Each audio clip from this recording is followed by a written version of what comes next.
Juakali sector consists of close to 13 million informal workers. That's approximately 83% of the country's labor force, injecting close to 34% into the country's GDP, a large sector that is contributing to Kenya's economy. Ahead of Labor Day celebrations, let's get some expectation from them.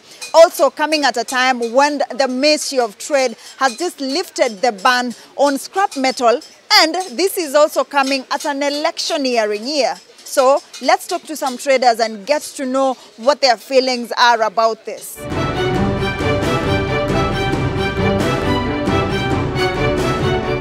Because it was COVID, after COVID, petrol now is lifting the ban, but it is not going to help us.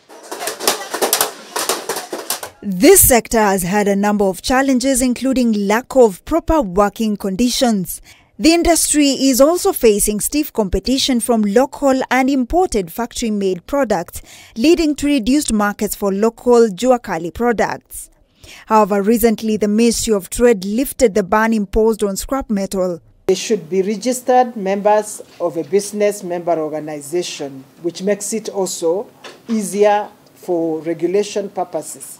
This could have typically made the Juakali sector happy, but the Secretary General Kamkunji Market, Tom Mboya, has a different view. Hiyo nafasi ambao wanaambiwa watu waende wakate license, itapatia wale wako na pesa ndio waende wakate license, lakini the ordinary man ambaye anaishi hapa chini Juakali hatapata hiyo nafasi. Juakali artisans have since had to increase prices of metal products. Kutengeneza kitu ulikuwa unauza kama 500, sasa inakubidi uza 1500.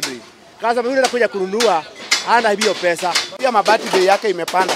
So imebidi tupandishe customers na customers hawakuwa na hiyo pesa. The government foisted the ban on exports and dealings in scrap metal in January this year, following high cases of vandalism in the country that has seen the country experience power outages across the nation, a matter that the industry players have denied taking part. The copper wire, we don't deal with. Electricity wires, we don't deal with.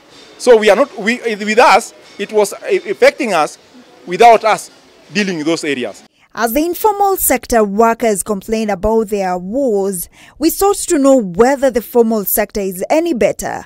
This is Jacqueline Mugo, the Chief Executive Officer of Kenya Federation of Employers.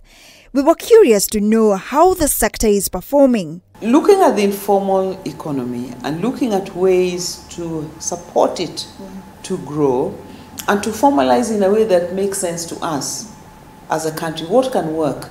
How can we support the informal economy really to be a real employment creator, decent jobs that enable people to earn a wage that supports their basic needs? Ahead of the Labor Day celebrations, Kenyans are curious to know whether there will be any wage increment. We think there should not be a wage increase on May Day. Of course, we are alive to the fact that we are at the height of politics. We have campaigns on. Normally, it has been our experience that in election years, sometimes politics take precedence. But are traders ready to celebrate this Labor Day? Saizi hatuwezi sema tutacelebrate kitu kwa sababu saa hii sisi wenyewe tunaumia. Hatuna mapato mazuri. Maybe to address the nation, the scrap metal fee should be scrapped. Even as Kenyans are recovering from the depressed economic activities from the years 2020, 2021, and now the upcoming general elections, Kenyans can only hope for a better economy, perhaps in 2023. Kibaki was a leader that understood that it took dialogue and that the role that employers play was important. He always made time to come to our events, especially Labor Day. During our interview, the FKA principal took time to laud the late former President Mwai Kibaki's efforts in cushioning employers during harsh economic times. Linda Koskei, K24 TV.